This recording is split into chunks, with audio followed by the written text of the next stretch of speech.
Perfect podcast.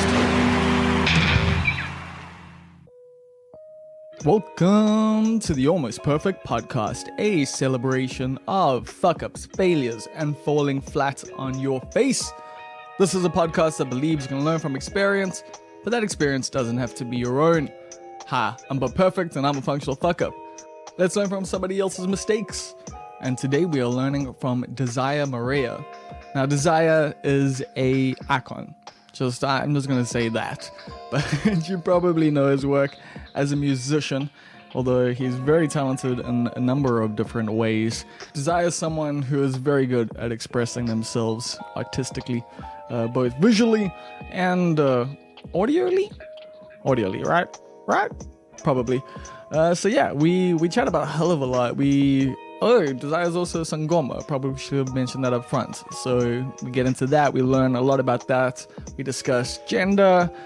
We discuss meeting Donatella Versace. We learn all about how Faga came together and how that whole project affected Desire's life.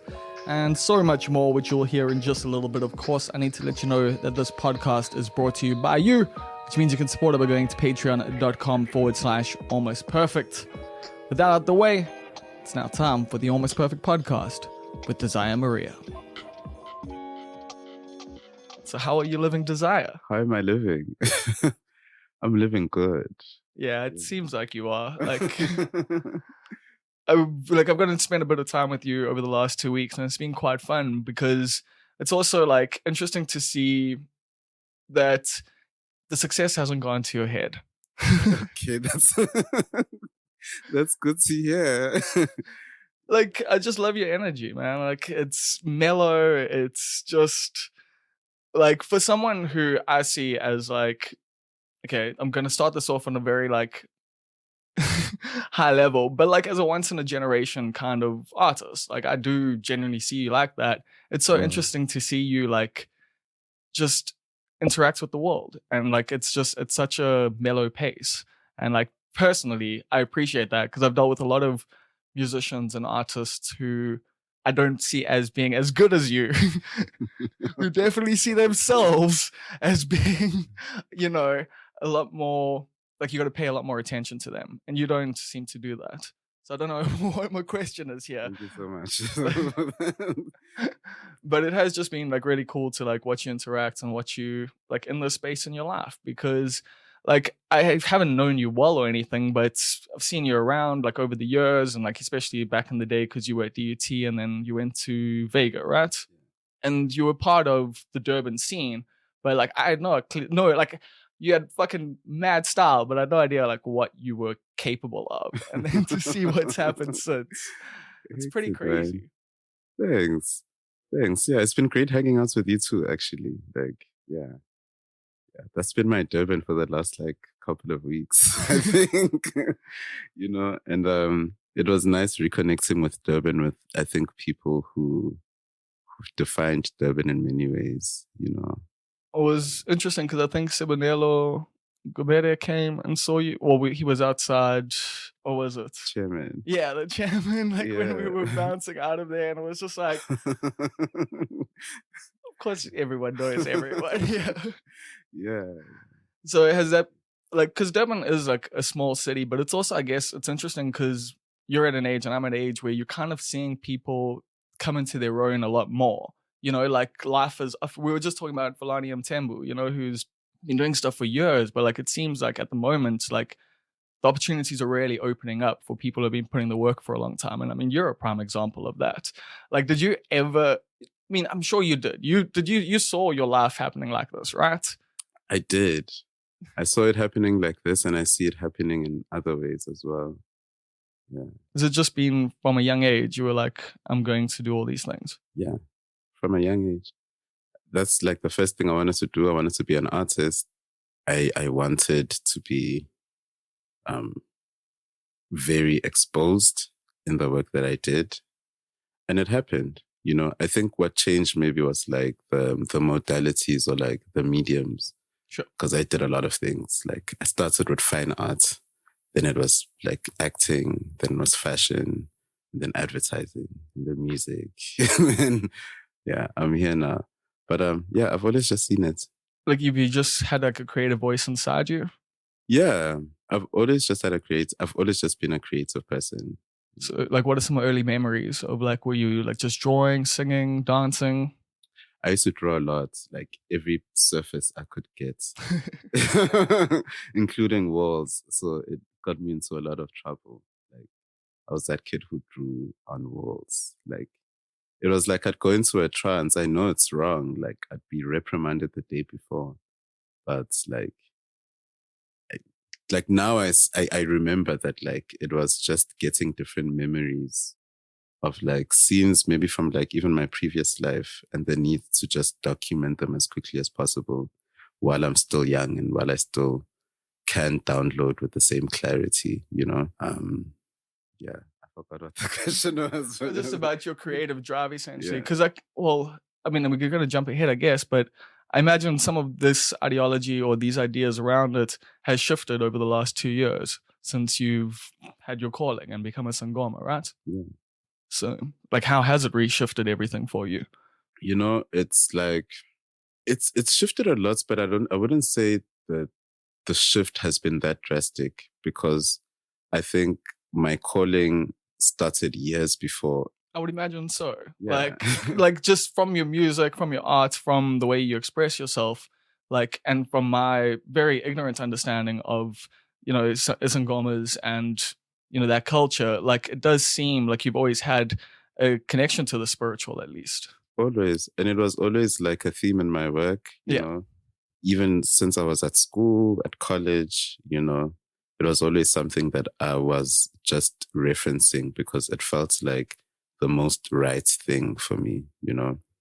And obviously that evolved over the years, over growing, you know, and learning more about my spirit and like what role that plays in my work to a point where I was trancing while writing, trancing while making the music, like recording it, trancing on stage, but like not having that language, you know, to know that actually that state was a trance like state. But for me, it was like, I just want to be one with the work and one with the music and one with that voice. And I felt like at the time it's something that anybody could do. I still believe that, you know, but I didn't think it was something that was attributed to the fact that I am actually a sangoma waiting to happen, you know? So it's weird. When I did get the calling, even my journey within that calling was like I'd use similar methods of like listening just because I value listening a lot, like especially to sound or music, to a point where I won't listen to a lot of music just because I want to listen to myself. And that exercise of listening is something that helped me when I had to listen to all these other voices, you know, my ancestors' voices. It was the same mechanics. So my artistic background helped my spiritual journey, and so did my spiritual journey. So my artistic practice. I would imagine so. What is the calling like to experience? What is like if you can try to talk me through it a little bit? Like I've watched some documentaries, I've had friends talk to me about this stuff, and it's very fascinating to me, but like I've never actually had real conversations with a Sangoma. So what is it like? It's basically just like it's being inducted into a very sacred science faculty, you know? Yeah. And because there's a long tradition of medicine when it comes to being a Sangoma. And like a lot of the medicines that we have over the counter have a lot of the ingredients that come from Sangomas. So that's the thing. I know a lot of like white people who might be listening who haven't like actually done any research might be thinking, oh, but isn't it just magic and spells and this sort of thing? And when you say science, they might be going, huh? But that is the reality of it. It's actually a very long tradition of traditional science, essentially.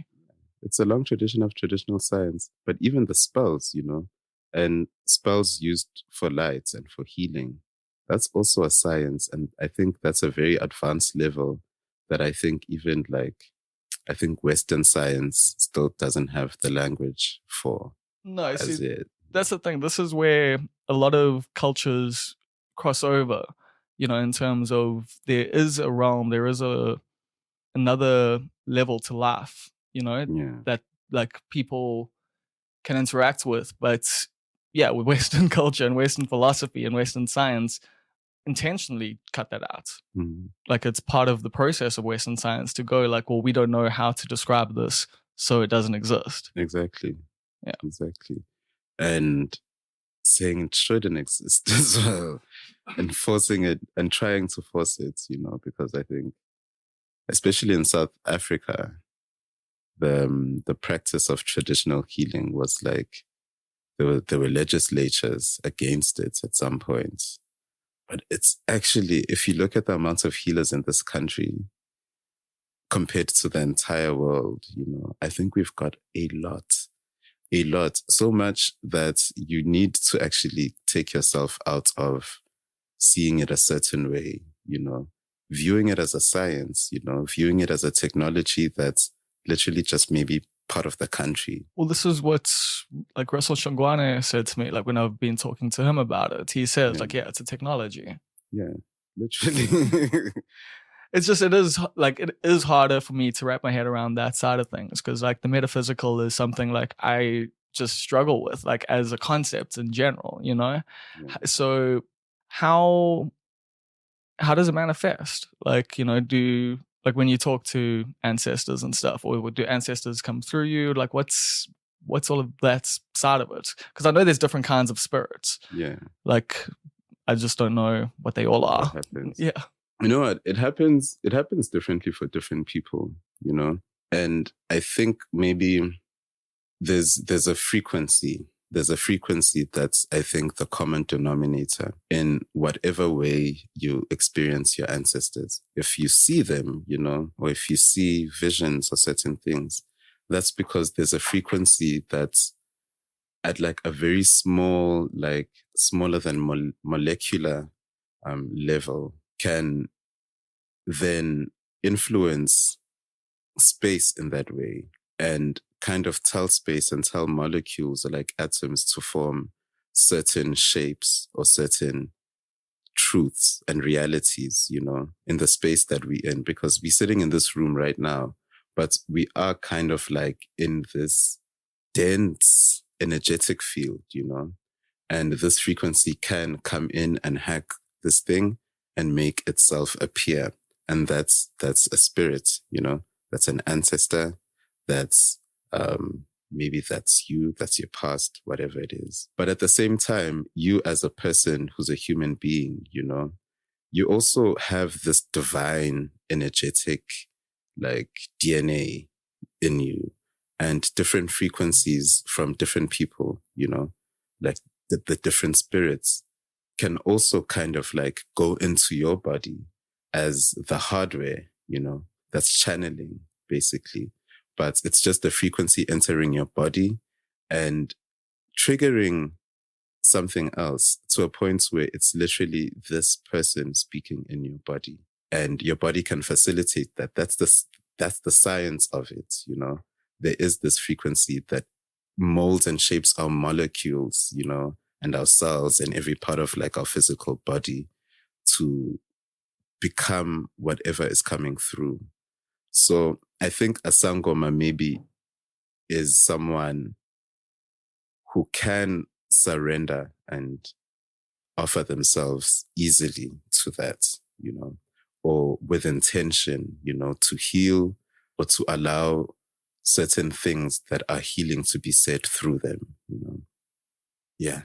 If has someone come to you for healing and you haven't had ancestors come and speak through you or speak to them, or it hardly happens, because also my ancestors, of course, people have agency and they make their own decisions, but my ancestors usually bring people that they can actually help, because I'm actually not doing the helping really.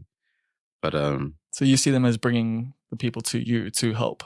They bring the people to me, and it's also those people's ancestors who tell them that that's where we are going to get the help, It's two bloodlines negotiating that. Okay. And it's up to us how well we listen to that. But in my experience, everyone who has come has been someone who needed to come. Like, don't you feel like there's a lot of responsibility? It Like, is did like, you want to run away from it at it's got first? me Or? fucked up. You know, I wanted to. There was nothing actually that made me want to run away. I think it was just who I was. Yeah, it resonated so deeply Just made to me. sense. It just made sense. It's obviously a difficult journey, and there are times where I'm just like, fuck, I can't even resign from this. This job has no HR, you know? Can't serve notice and do something else. It's literally, it's who I am and what I'm doing now. And it's a huge responsibility, but it also fulfills me a lot because it is who I am. And at the same time, there must be some level of confidence to know you're guided by ancestors, like that your paths, like that's there laid out for you and you can connect with it, right? You know, that I'm grateful for that. But it's not like I'm guided to a point where I know everything about my life. Sure. You know? I don't. Because at the same time, it's very important that I live and I live a life and I live a human life as well. I think the quality of my life is something that enriches the quality of my healing. So I don't live my life like in any supernatural way, you know.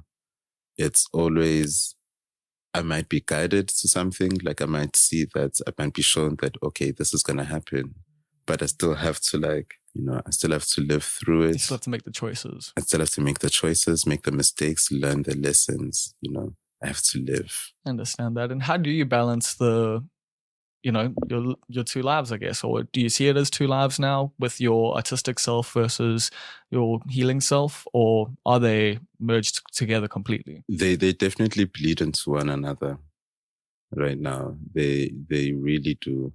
I mean, there are certain things like managing my day, Yeah. that maybe that's how I balance, but it's all very involved for me. It's all very involved. And for a very long time, I've always wanted my music to be something that can heal people. And it comes through. I'm glad.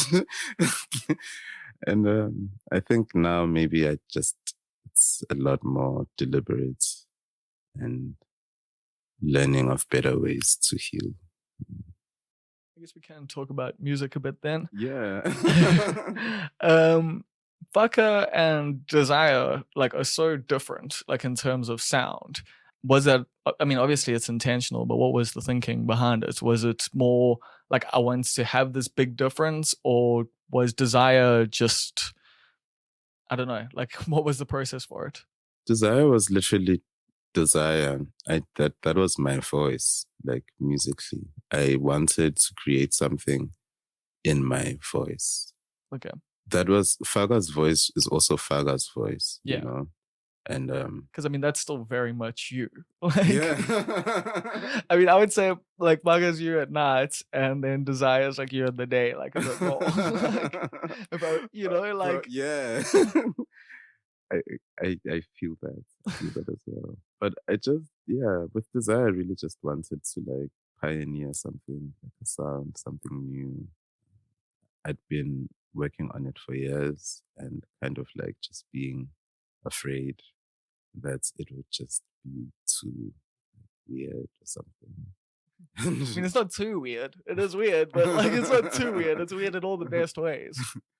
But so it was something that you were working on, just as a, when you say you were working on it, what, just at home, coming up with beats, coming up with melodies, coming up with ideas, and just how long was that process? And then when you brought it all together, was it just taking little samples of stuff and merging them together, or did you have fully formed songs already and then just had to record them? With Desire, I had fully formed songs.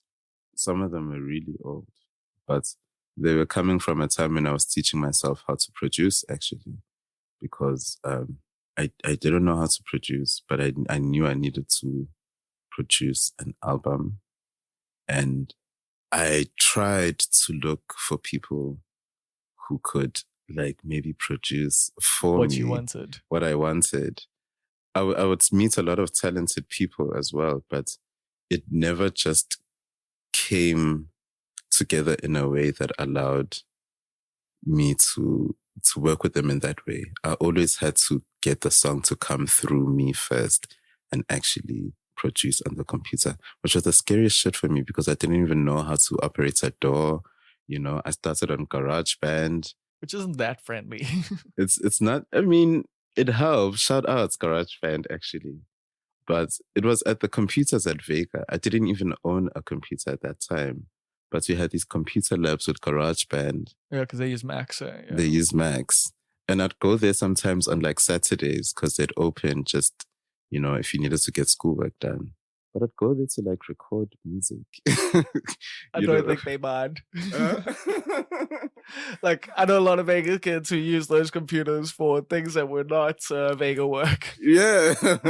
So, shout out Vega. They didn't know this, but like, I think the first song I made was on a Vega computer. But it was years ago, like maybe 2012. But I would say that was the beginning of Desire because Desire is like the evolution of that voice that was coming through when I was producing, even as a person who didn't know. And then a few years later, I realized, shit, I've been doing this for like almost 10 years and I haven't put anything out. I just have hundreds of these songs. And I revisited a lot of them. I think with maybe the wisdom of hindsight, you know, and I was like, okay, this is actually what I've been wanting to say. And then I composed everything, made it into an album, recorded vocals, and then I invited like co-producers as well, like Sanele Ngubane, Pasha, Tabang Snyder, Neo Hlasko. Yeah. Yeah. So you said Nonkapiri. Nonkapiri as well, yes, on vocals. And it was just a very organic process as well, because it wasn't like None of those people have like egos as far as I know. So like it's no, they don't. like everybody mentioned there, like it's on the same like kind of energy as you. Like, you know, I would imagine they'd be easy to work with and like, you know, it would be a cool flowing process. It was so easy to work with them. You know, they were very supportive towards me.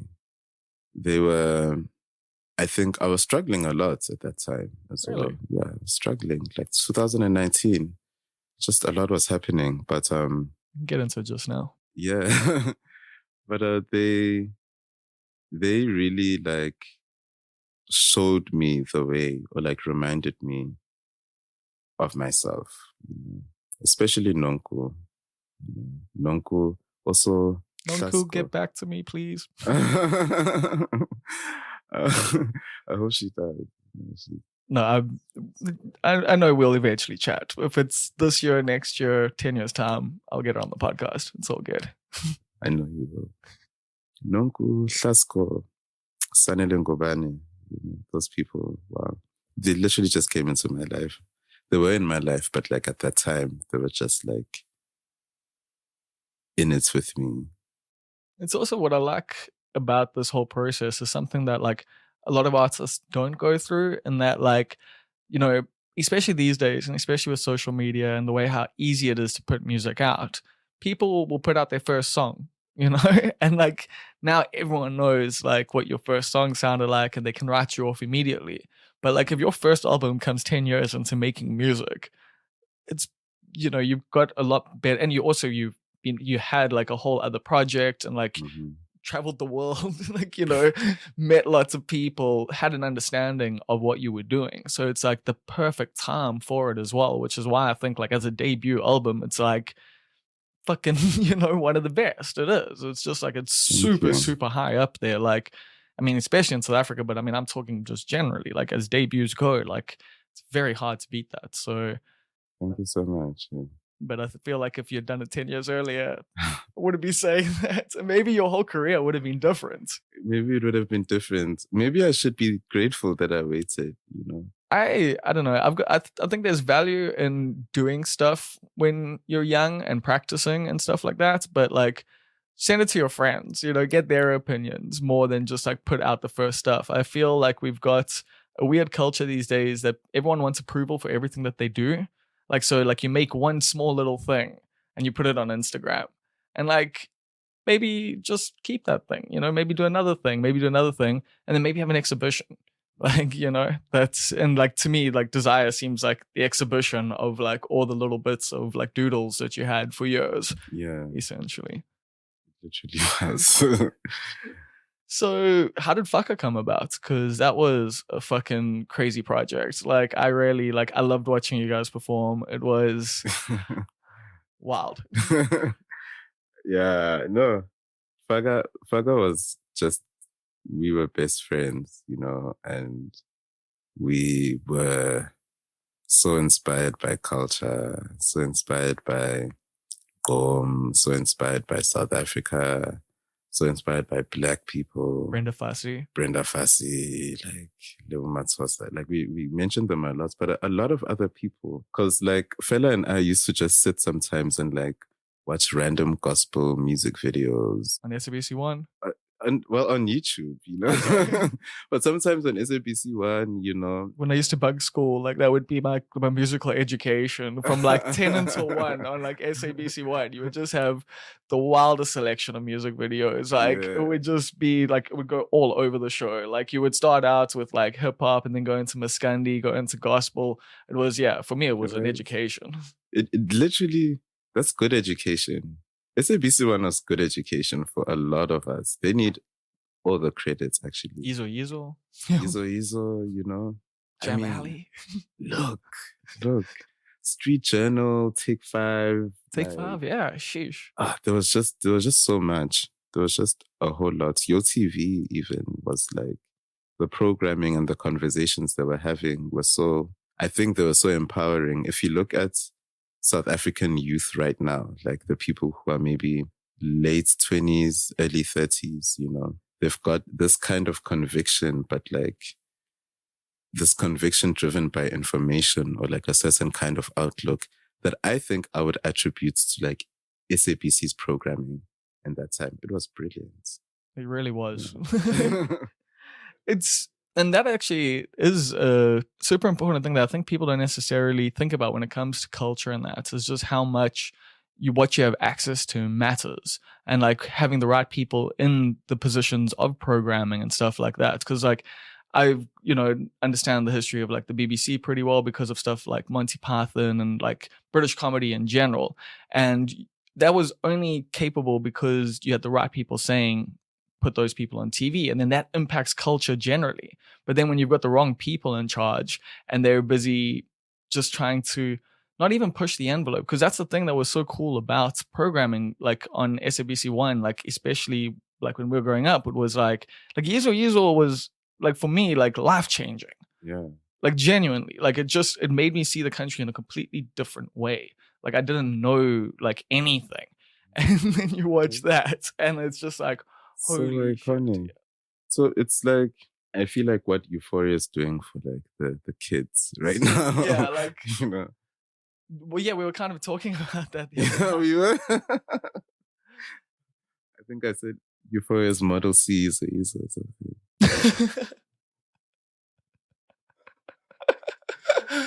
Yeah, that's accurate. But yeah, so you guys were watching gospel videos. Yeah, gospel videos, like just everything. Like we were just into a lot of things, and also into fashion, and also going to like galleries for free wine, but also actually like looking at the art and experiencing and engaging it. Unfortunately, in Durban, there's only the once a month Tuesday at the gays. Sorry, you guys. Maybe people would be happier if there were more galleries to hop. But yeah, that's how Faga started. We were just friends, and we were passionate about a lot of the same things. Passionate about each other, passionate about the kids and what we wanted the kids to experience from artists who were around. I think we felt very responsible for the youth, like especially queer youth, in ways that were so truthful and that felt so right. And it was inevitable for Faga to be something that changed our lives, because I feel like I've done a lot of things, but that was one of the few things done with such pure intention, and seeing just how valuable and how far pure intentions can propel you, if you maintain them in your work. So I really yeah. like that. Yeah, and I mean, it came through and everything. Like, it was just pure passion. Like, I could see it, and it just seemed like just such a fun project to also create. So, you guys still going to be doing stuff together, like down the line, or? We might, we might. I think right now we engaging ourselves, our individual voices, which I think is a healthy thing for us right now. In the event that we did come back and do stuff together, knowing that we have processed a lot of things in our individual journeys and come into ourselves fully, so that wherever we meet again and whatever we share is of like a higher value, even not to quantify it, but just so that it's the same kind of pureness. And yeah. Was that why you guys stopped? Because you lost that pureness for a bit, or? I mean, you could say that, I think maybe pureness escaped the things that we were doing as well. Because I can imagine, like, it's a whirlwind journey that you two went on together, and I can imagine that is taxing in lots of different ways. It's rewarding in lots of different ways, and it's just, especially you're so young, like when it's all happening, and it's like so much responsibility in a lot of different ways. So yeah, I can just imagine that's it. I can only imagine, because it's such a once in a lifetime experience to go through, and to have someone else to go through it with you. It is, very, it's life changing. It's life changing. Literally. And speaking of which, you're going to be playing with Grace Jones soon. Yeah. We're playing at a festival that's curated by her, Meltdown in London. Yeah. And I'm very excited about that. But there's some interesting names on that lineup. Very interesting names. I hope I can get to see some of them. But yeah, also playing a lot of other shows. I'm still going to announce. Sure. Probably when this comes out, it's going to be announced. But yeah, I will be touring Europe and playing a lot of other shows around that time. It's a very exciting time, because I'm touring with a band, And nice. yeah, it's like, really? Here now? Who are you rolling with? Like, do you know? Have you picked them, or is it? Yeah, all of them are icons. So, Spusiso Mashilwane, he's on keys and piano. He's from Durban. Brilliant. Oh my God, brilliant. I've been working with him since 2020. Okay. He gets the music in such a deep way. I can't even describe it, but I'm very grateful for him. And then I'm working with Sbu Zondi as well, who's legendary drummer. I think in music spaces, people know him. He's just iconic. And I think with the drum sequences in my music, I've never seen anybody be able to pull them off, and he just does it, And we've got Portia Sbia, and nice. she's on bass.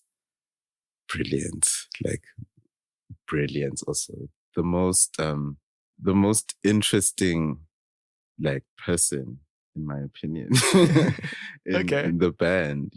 She's got she's just such a different person. She's a star, and when stars are just so okay with just being themselves. Yeah. Nobody just saw me pointing to Desire, but yeah, I know exactly what that's like. It's like nodding on the phone, are you okay? But yeah, Portia's amazing. And then there's Andre van Veek on guitar. Okay.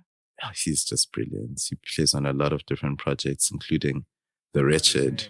I don't think I've heard his work, but I have heard his name. Yeah, no, he's amazing. He was on what? Richard? The Wretched. The Wretched. With Gabi and I forgot the other dude, but he's brilliant. He tears. And then Sanele Nkobane as well, who like doubles as everything. That guy is like the heart of the band. He's a multi-instrumentalist, but he's a producer mostly, right? He's a producer. Okay. He's a producer. And he's one person who understands my music better than anybody. Better than me, actually. You know? Because for real. Because he can see the vision. Like he can see the vision and he can hear it, you know? You come with the this and that, and he's like, why don't we do this? You're like, yes. Yeah. Not, you know, in that sense, yes, as well. But like even if I've composed a song in its entirety, when it's time to like compose live versions of the song or to translate it into like live things. He understands how that'll translate. He understands exactly how that will translate. He hears even like the nuances that I didn't hear, because I guess when I'm making the music, I'm kind of like in a trance state, you know, and I'm like here and I'm like, shit, like how do I even communicate this to people? But Sanele does that so well. And he does that. He also co-composes with me, co-writes, produce together as well. And he sings backup when we tour. Oh, nice. Yeah. So I assume management has helped a lot with getting you to this position, because being able to tour with a band means someone is negotiating for you, right? Yeah.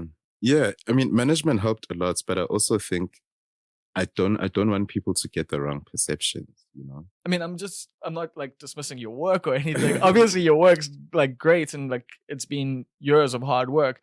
I'm just saying there's people who are talented who don't get where they need to go because there isn't anyone having conversations for them, I guess. Yeah.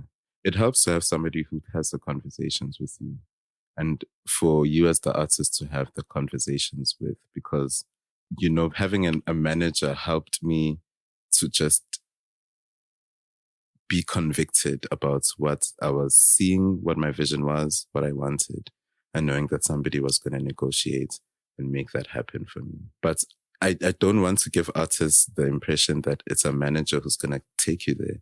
It's actually you. You have to want that for yourself and know maybe what the sacrifices are, because it did come with sacrifices to be able to accommodate and fly out like 8 people out of the country, you know. It's a huge sacrifice, you know. I mean, you take a cut. I'm taking the cut.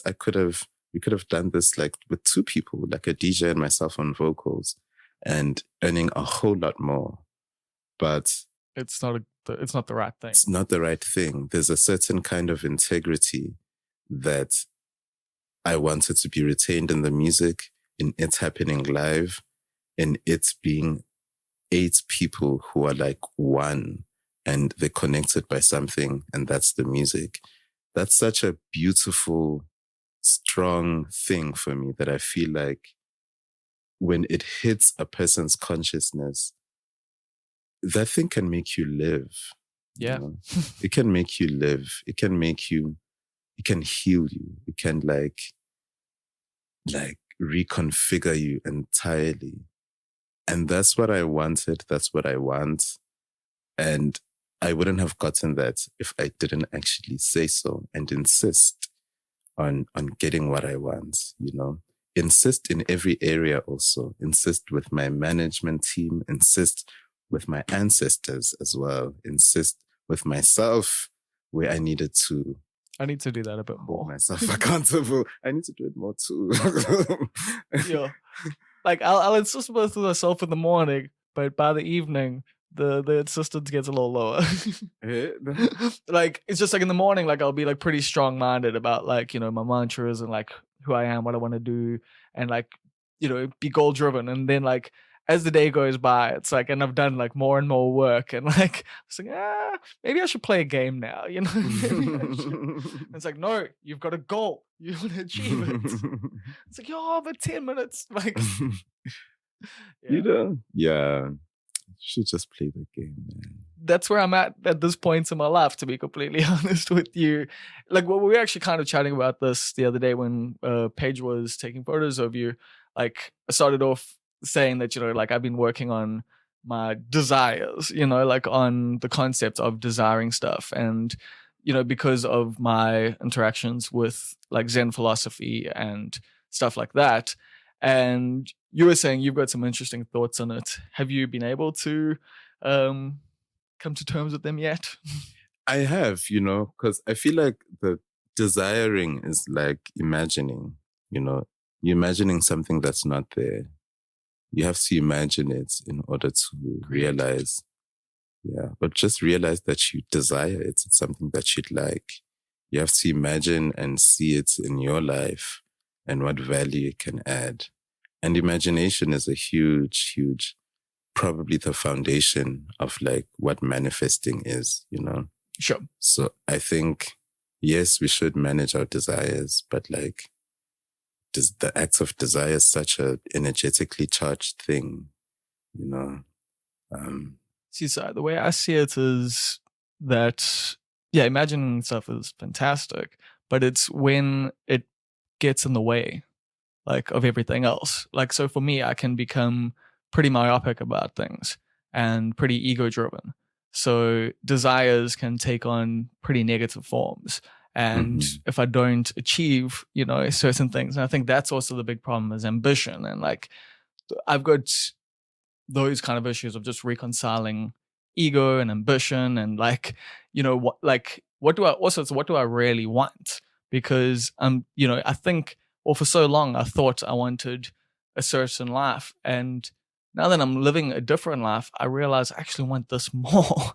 It's like I don't necessarily want to be like, on TV, like as a TV producer, not TV producer, TV presenter kind of, stand-up comedian kind of guy, the everyman that everyone likes, like when there was like a period where it was like, I wanted to be like known and famous. And now I'm like, that sounds like a lot of fucking work. Like that sounds stressful. Everyone I talk to that like has like a public facing life, where people like really know them and like, that just doesn't sound like the kind of life I want to live. And it's like, I can still do good comedy without like wanting that, and it's like more about coming to terms with, oh, the thing you actually want to do is create work that matters to people. Yeah. Whereas before I thought like I wanted people to know who I was.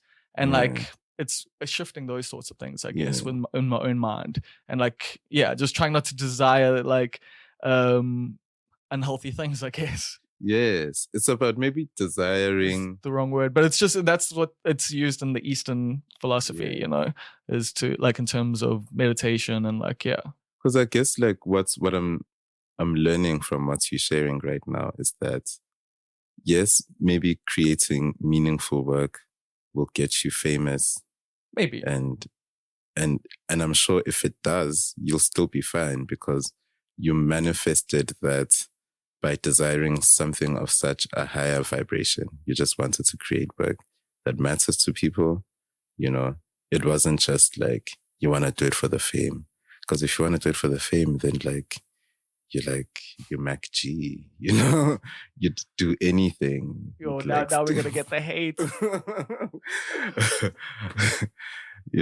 I'm with you. I mean, that's very much how I've been feeling about a lot of stuff. I've actually, I'm doing a panel discussion this week, which would have been yesterday when people are listening to this. But one of the things I want to talk about is that like even like with podcasting, I mean, this is a very simple version of it, but there's so much possibility with what you can create when the goal isn't just to promote yourself. When the goal is to actually create something valuable for people, you can do so much more. But what we've got at the moment is a culture that is very much focused on look at me, look at me, look at me. And that's not, to me, it's like, cool, we're looking, but what are you offering? And a lot of the time it's just controversy or it's just like, it's low hanging fruits and lowest common denominator stuff. And so I don't want to be a part of that essentially, because also in the comedy scene, I see a lot of it. And I see a lot of people who are talented going down paths that aren't them, or maybe it is them, maybe that is what they want. But I do feel like society does impact what we desire as well, Yeah. you know, and what we want. And our current culture, especially, is very media driven, and it is very Sure. Exhausting.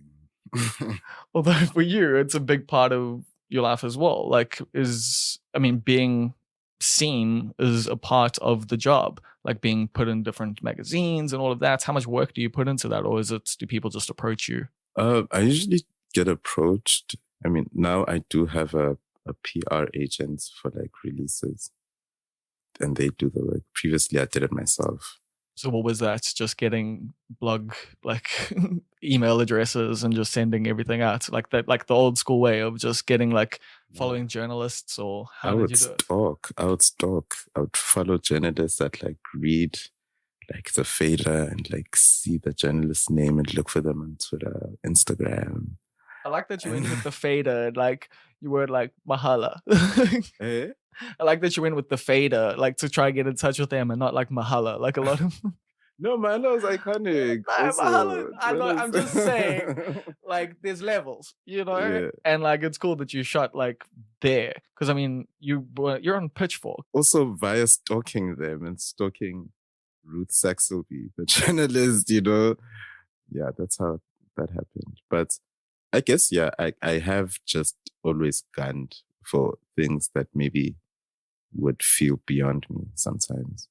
And I think like my manager's getting used to it now. My entire team. Because I'll aim very high. But it's also like everything that like has happened is kind of like, well, yeah, of course, whatever you're aiming for next is going to happen. I mean, you fucking like walked with Donatella Versace, right? Or like I know you met her, and like, yeah, like tell me that story, please, because that was fucking. When I saw that photo, I was just like, that must have been for you, just like crazy, crazy moments. Crazy moments, crazy dream come true. Like Fela and I met and we instantly became best friends. But I was at that time studying fashion and Do you too? no, at UJ. Oh shit! Okay, cool. Yeah. So you're up there then. I was up there, yes. And I used to watch FTV all the time. Like Same, in my but spare for different time. reasons. Okay. As a young boy, there's two reasons why you're watching FTV. One's because you're straight, one's because you're not. Well, I hope it contributed somehow, you know. Oh, definitely. Like, no, I've got an appreciation. My style's not great, but I like other people's. Yeah. No, look, you know, I watched it for, I mean, I love the fashion, but mostly also the music. And there was this song. Yep, definitely. And there was no Shazam back then. Yeah. And it was the most frustrating thing because there was this one song, Blind by Hercules and Love Affair. It played at the Spring Summer '09 Versace fashion show. Did you have that recorded? The show? Yeah. I didn't have, in my mind, it was recorded. Okay.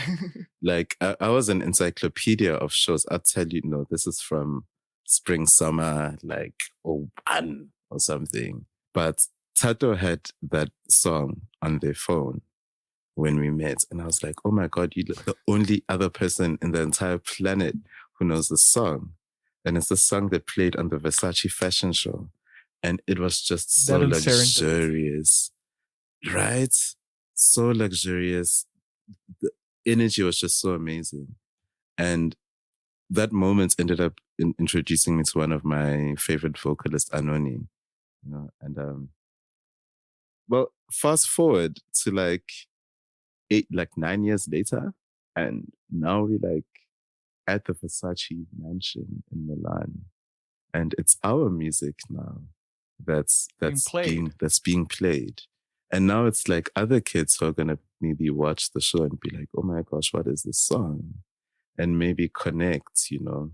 And it's, yeah, that's the beauty for me. You know, obviously it was very nice. It was like, they took care of us, you know, it was nice to meet my heroes, like the makeup artist, Pat McGrath, and like Donatella.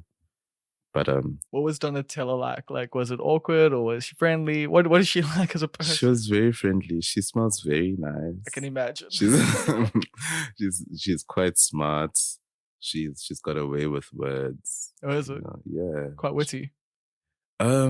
I wouldn't say witty, but I think just very poetic when she Okay. talks about fashion. Okay. Yeah, it's very like she believes it, you know. You just get to drink that energy in for a bit. Yeah, it's very nice. It's so nice to witness. That's my favorite thing. To see passionate people being passionate about what they're passionate about. Yeah. You know, and like being loud about it and being poetic. They don't care if it looks like silly to other people, but they will be like, no, it's contemporary. You know, and it's and they believe it. And I love that so much. Okay, cool. We've got about 10 minutes left. So I've got like 2 more things I want to ask you. The one thing is about gender, because I see your pronouns on Twitter are he, him, and then also, what is the Zulu word? I think it's for God. Smarate. Yeah. Yes. It's Okay. for God. Okay. But then I see in a lot of press stuff that you like are referred to as they, them. So has that been a journey? Like, what's the process? Or... Yeah, it has been a journey. It has been a journey with like gender, you know. And I then realized I don't want to define myself in any other language except isiZulu. Okay. You know?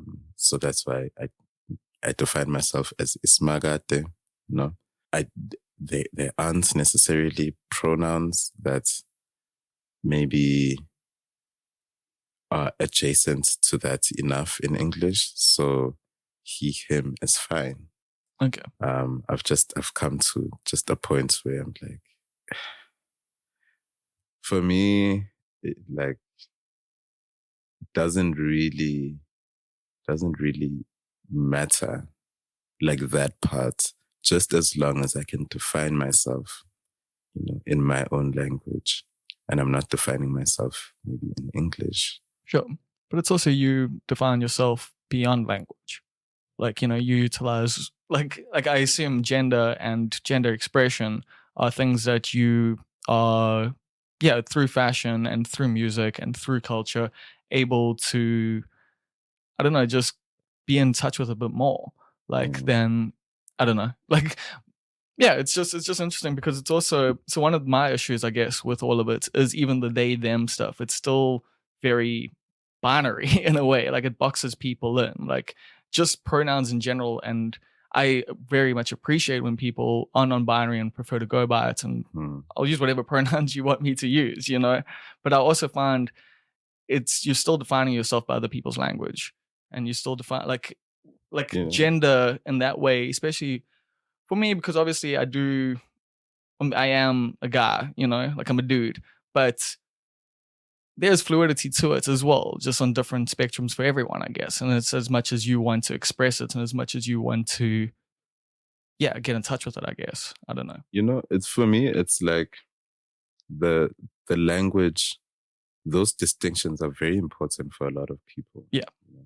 And I don't want to invalidate them at all in me choosing to identify the way I do. You know, people who identify as non-binary or non-conforming, who prefer to be referred to with they, them pronouns, or whatever pronouns that they feel best represent them. I feel like that is a very important exercise, you know. Definitely. In like affirming yourself in a world that only makes space for two. I think maybe having wider categories, you know, that account for the nuances and the tiny details in people's experiences are also quite important. But for me, you know, that nuance and that exercise has led me to like ngismagade. And I honestly, I would like to not define or like describe that experience in any other way, you know, in any other language. Cool. I'm glad we got into chat about it because I was interested because I do just see like, you being referred to as they, them in all press at the moment. So I was just wondering. Because previously I did make it a thing to say I'm either he or they, you know. Okay. And And what was that process like though? Because you were saying like, it is important for people to find the language to define them. So when you were thinking over there, what was the thinking behind it? I think that I didn't necessarily, like, I could escape the constructs of gender, I didn't have to think within them when it came to me. Yeah. But I can also escape the constructs of gender outside of, or like within he, him pronouns right now. Because that's kind of, okay, that's exactly my thinking around it with you, is that like, well, when I saw the he, him, and when I was trying to think about this stuff, was that like, just because you identify as he, him, or, masculine, because he, him doesn't have to be masculine. And that's essentially what I'm saying is you can still present however you want. Like, I can. Like, that's the thing. You can wear any clothes, all the makeup, anything. It doesn't matter, and still present as however you want. And I think that's important as well. It's like, I think, that to me is just why like this stuff is very interesting, and it's very important for people to figure it out for themselves, I guess. Yeah. And that's exactly it. I can do whatever and still identify as, or like use the pronouns that I prefer. Yeah.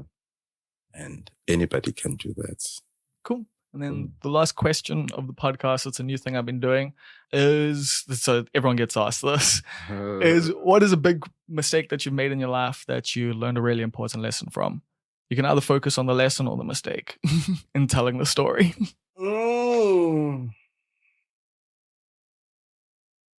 I think the lesson, the biggest mistake that I've made was constantly not choosing myself. Okay. Yeah. And I guess the lesson is to choose myself. But like, when is this? Because like, but also, I mean, I see you from the internet and stuff like that, but like, it seems like you've been choosing yourself a lot. So when haven't you chosen yourself? In a lot of ways, in a lot of maybe relationships that weren't choosing me back. Okay. Careers that were not choosing, or they were choosing me, but like for my labor, but they were not choosing me financially, Advertising. Yeah. They were not choosing my worth. Yeah. They were choosing my work. I think I wish I had chosen myself a lot more, because had I chosen myself, I would have negotiated better things and better situations for myself. Okay. Yeah.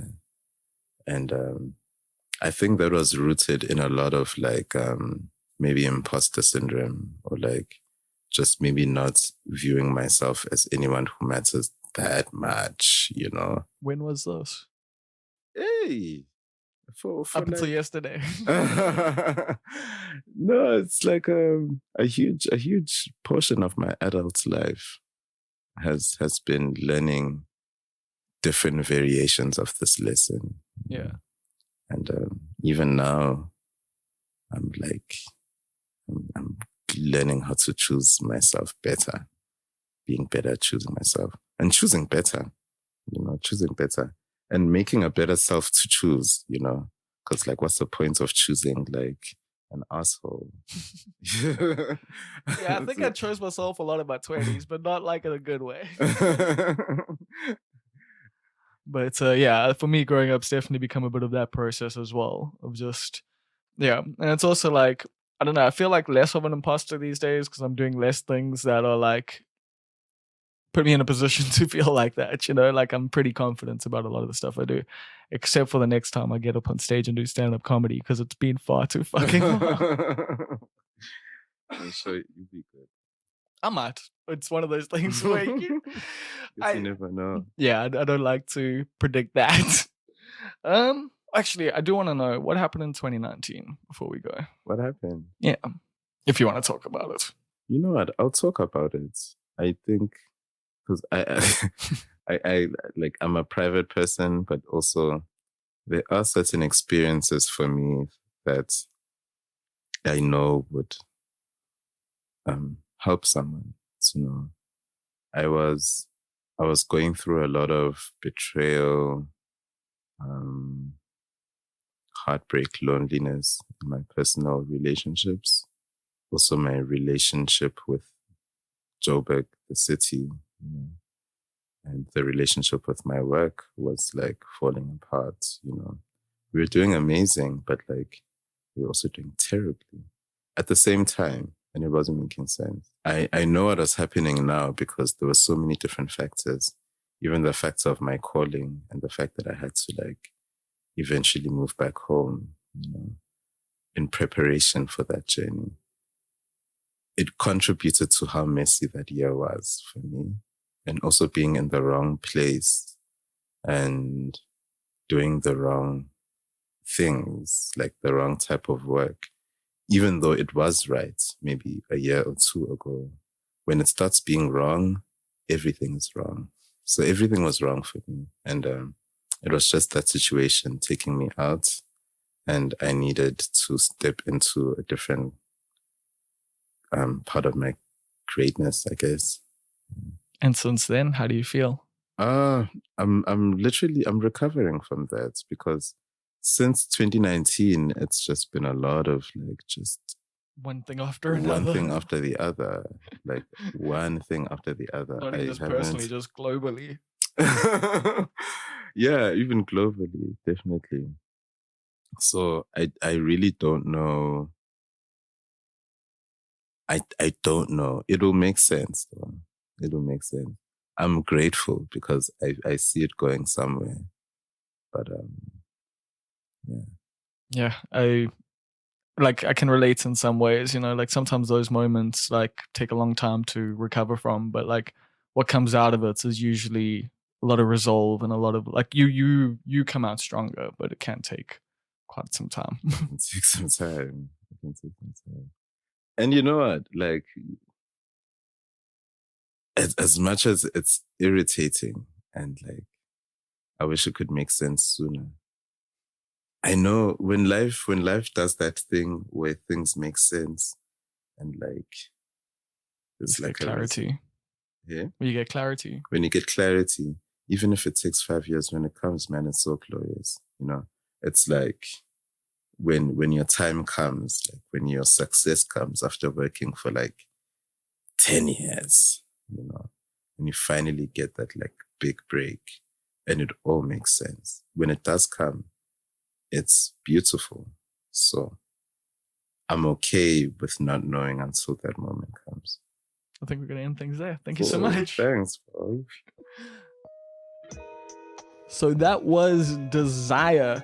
Yo, what a great chat. I learned so much. I really did. And I'm so grateful to Desire for, I don't know, just being so gracious with an ignorant straight white boy, I guess.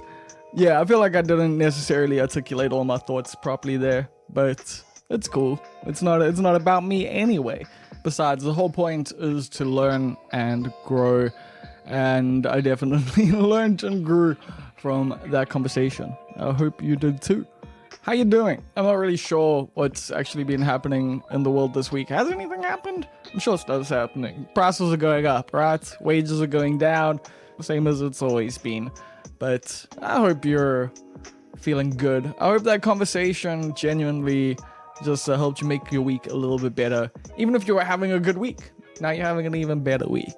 Yeah, I've just been chilling. Well, I haven't been chilling. I've been working. I've been busy. I've been in the lab, with a pen and a pad and all of that. Because today, when you're hearing this, if you're hearing this on the Friday, I will be a part of a panel discussion, but I've also got to give a little 10 minutes talk beforehand at the Kwanda Fest, which is happening at the station in Durban, which by the time you're hearing this, I would have already done the chat and the talk.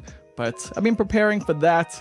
I've also been organizing other guests and just getting some admin done in various different ways. So I've been keeping to myself. I haven't been in anybody else's business lately, so I don't have much to report this week, I am afraid.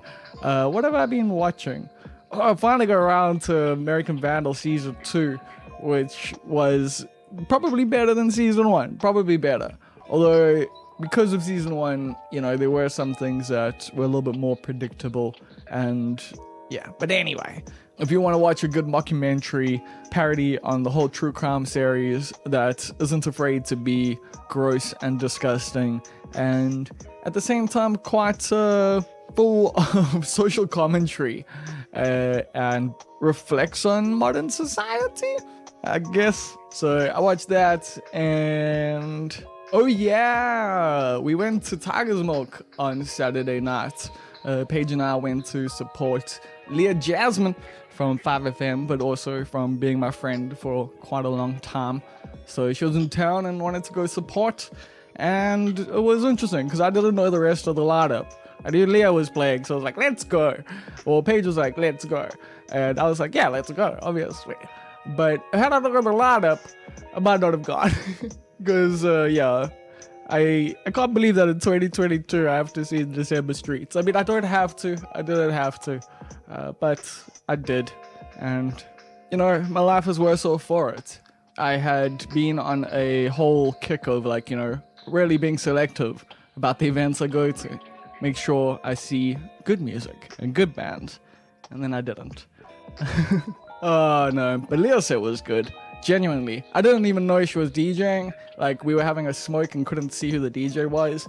And I even said to Paige, I was like, this is a good set. And then we went there and I was like, it's Leah. And we danced. And it was good. Then December Streets played. And other people danced, at least. There were people who had a good time. And I won't say I didn't have a good time, because I did. It just wasn't to the music. It's been a while since I've been a hater. But it's also I just feel like COVID could have ended a few more bands. I feel like the wrong bands died. But as we know, in South Africa, as long as you can create a song with a chorus that people can sing along to, you are going to be eating for quite some time. Yeah. So that's the vibe, I guess. I want to thank Absolute Shredder Damien Root for the intro music and for the wonderful bed music you hear underneath me. And of course, I want to thank everyone over at patreon.com/almostperfect, but in particular, the titular titles tier, which is a $10 tier that allows you to pick your title right here on the Almost Perfect podcast. So shout outs to Neil Green, who is the key grip, Vashendra Naidu, our spiritual advisor, Riz Ventura, our director of purchasing, Julian, our king, Karan Sleman, the Almost Perfect hedge fund manager, Russell Grant, our Far East correspondent, Karan Chetty, our assistant to the regional manager, Catherine Jenkin, the inevitable ruler of the universe, and Queen Swifty, Chief Sales Officer of Satchel Heresies in the Greater Overberg region, Rousseau, Executive Producer Stephen Olivier, and our anonymous benefactor. Of course, I'd also like to thank you for listening all the way through to the end, and I will catch you on the flip side. Like, share, and subscribe!